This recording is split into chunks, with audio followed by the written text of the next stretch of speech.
ಹೇಯ್ ಬೋಳಿ ಮಗನೇ, ನಾನು ಎಲ್ಲಿದ್ದೀನಿ? ನನ್ನ ಮಗ ಇಲ್ಲೂ ಬಂದು ಗೊರಕೆ ಹೊಡಿತಾವನೆ. ಮಗ ಅವಳು ಇಲ್ಲವಳೆ ಅಂತ ಹುಡ್ಕೋ. ಅವಳಿಗೆ ನಾನು ಬೈಬೇಕು ಕಣೋ. ಸರಿ ಮಗ, ನೀನು ರೆಸ್ಟ್ ಮಾಡು ಮಗ. ಈಗ ಅವಳಿಗೆ ಹೈದ್ರಾಬಾದ್ಗೆ ಟ್ರಾನ್ಸ್ಫರ್ ಆಗಿದೆಯಂತೆ, ಅವಳು ಅಲ್ಲೇ ಇದ್ದಾಳಂತೆ. ಹೇಯ್ ಬೋಳಿ ಮಗನೇ, ನನಗವೆಲ್ಲ ಗೊತ್ತಿಲ್ಲ. ನಾನು ಅವಳಿಗೆ ಬಾಯಿಗೆ ಬಂದಂಗೆ ಬೈಬೇಕು. ಕರ್ಕೊಂಡೋಗೋ ಪ್ಲೀಸ್ ಕಣೋ. ಮಗ ಈ ಪರಿಸ್ಥಿತಿಲಿ ಅಲ್ಲಿ ತನಕ ಹೇಗೋ ಹೋಗೋದು? ನಿನ್ಗೆ ಹೆಂಗೋ ಕಂಪ್ನಿಯಿಂದ ಪ್ರಮೋಷನ್ ಸಿಕ್ಕಿ ನೆಕ್ಸ್ಟ್ ಮಂತ್ ಕಾರ್ ಕೊಡ್ತೀರಿ ಅಂತ ಹೇಳಿದಿಲ್ಲ, ಆ ಕಾರ್ ಬಂದ್ಮೇಲೆ ಹೋದ್ರಾಯ್ತು ಬಿಡು.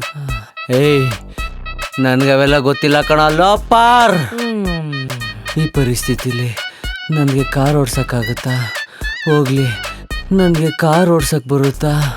ಅಕಸ್ಮಾತ್ ಓಡಿಸ್ಬೇಕು ಅಂತಂದ್ರೂ ಈಗ ನಾನು ಹೊಸ್ದಾಗಿ ಡ್ರೈವಿಂಗ್ ಸ್ಕೂಲಿಗೆ ಸೇರಿ ಡ್ರೈವಿಂಗ್ ಬೇರೆ ಕಲಿಬೇಕಾ? ಇದೆಲ್ಲ ಆಗುತ್ತೇನೋ? ಈ ನನ್ನ ಮಗನಿಗೆ ಬೈಗುಳ ಕಲ್ತ್ಕೊಂತ ಹೇಳಿದೆ ತಪ್ಪಾಯ್ತಾ? ನೋಡಿದ್ರೆ ನನಗೆ ಬಾಯಿಗೆ ಬಂದಂಗೆ ಬೈತವನೆ. ಸರಿಯಾದ ನನ್ನ ಮಗ ಇವನು.